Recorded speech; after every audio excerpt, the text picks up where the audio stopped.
Cycling Plus Bike of the Year 2013. We've been out, we've ridden the top 5. Warren, just give us a quick rundown of the 5 bikes. So we've got the Trek Damani, the Giant Defy, the Boardman SLR, the Focus Kayo Evo, and the Stalk Sonaro.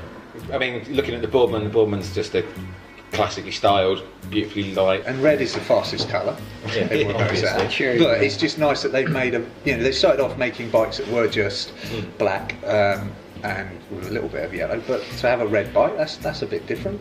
To me, it's certainly not as comfortable as a Giant, and it's certainly not as comfortable as the Trek that we're going to get onto. And it's not it wasn't as comfortable to me as the Focus. Focus have got quite a hard act to follow, because last year with the Zalco Pro, they were Bike of the Year.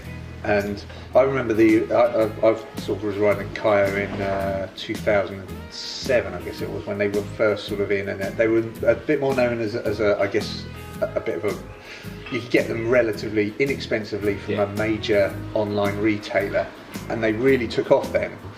But that Focus, that Kayo, it was quite firm. It was quite a hard bike. Very Germanic. It was very Germanic, yeah. But this one doesn't feel quite the same. No, the Kayo Evo, they've done a fabulous job of re-engineering that frame, and that frame is comfortable. I reckon we should move on to the Trek Damani, because that's one of the most interesting bikes, and certainly I think it feels like one of the most innovative kind of bikes of the year.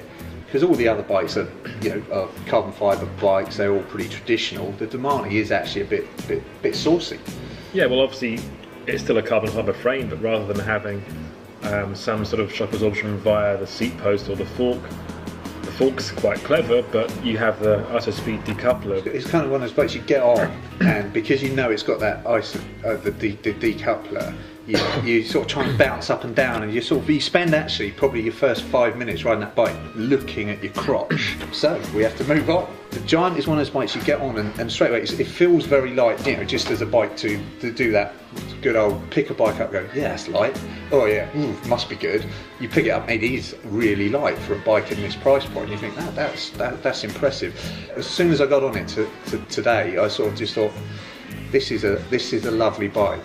I like this bike. Yeah, but it's one of those bikes you get on and you immediately just feel at home. You just think, wow, I could quite easily ride this for the rest of the year, and what more do I need? Yeah. So it's a good bike. But is it the best bike?